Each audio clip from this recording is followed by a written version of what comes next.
Hi hello, ഇന്ന് ഞങ്ങൾ me ചേച്ചിയുടെ പേരൻസ് മീറ്റിംഗ് അറ്റൻഡ് ചെയ്യാൻ വേണ്ടി പോവാണ്. ഇത് 2 മാസം മുന്നേ ഉള്ള വീഡിയോ ആണ്. ഇപ്പോഴാണ് എഡിറ്റ് ചെയ്ത് ഇടാൻ പറ്റും. മീക്കുട്ടൻ്റെ ഈ വർഷത്തെ ലാസ്റ്റ് ഡേ ഓഫ് സ്കൂളിലൂടെയാണ്. ക്ലാസ് ഒരാഴ്ചയും കൂടെ ഉണ്ട്, പക്ഷെ നമ്മൾ നാളെ നാട്ടിൽ പോവാണ്. ഇത്തവണത്തെ മീറ്റിങ്ങിന് വന്നപ്പോൾ വലിയ ടെൻഷനൊന്നും ഉണ്ടായിരുന്നില്ല, കാരണം റിപ്പോർട്ട് അത്യാവശ്യം കുഴപ്പമില്ലാത്തതായിരുന്നു. ഒരു ഇയറിൽ 3 തവണയാണ് ഇവർ ഇവാലുവേറ്റ് ചെയ്യുന്നത്. സ്കൂൾ ക്ലോസ് ചെയ്യുന്നതിന് ഒരു 1 വീക്ക് ബിഫോർ ആയിരിക്കും എപ്പോഴും പേരൻസ് മീറ്റിംഗ്.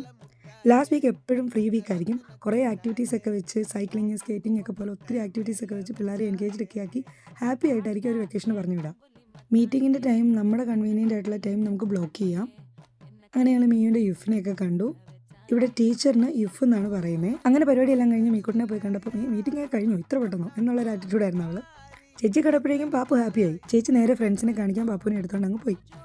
യുഫിനോട് ടാറ്റ പറഞ്ഞില്ലോ എന്ന് മീക്കുട്ടിന് അന്നേരമാണ് ഓർത്തത്. പിന്നെ ഓടിപ്പോയി ടീച്ചറിനോട് പോയി പറഞ്ഞിട്ടൊക്കെ വന്നു. ആക്ടിവിറ്റീസ് എല്ലാം മിസ്സാകുന്നതിൻ്റെ ചെറിയൊരു വിഷമമുണ്ട് മീ ചേച്ചിക്ക്. എന്നാലും നാട്ടിലോട്ടാണല്ലോ പോകുന്നതെന്ന് ഓർക്കുമ്പോൾ ഉള്ള സന്തോഷമുണ്ട്. നാട്ടിൽ പാപ്പുവിനെ ആദ്യമായിട്ട് കാണാൻ പോകുന്നതിൻ്റെ എക്സൈറ്റ്മെൻറ്റും സർപ്രൈസ് ആയിട്ടാണ് ഞങ്ങൾ പോകാൻ ഉദ്ദേശിക്കുന്നത്. അപ്പോൾ അതിൻ്റെ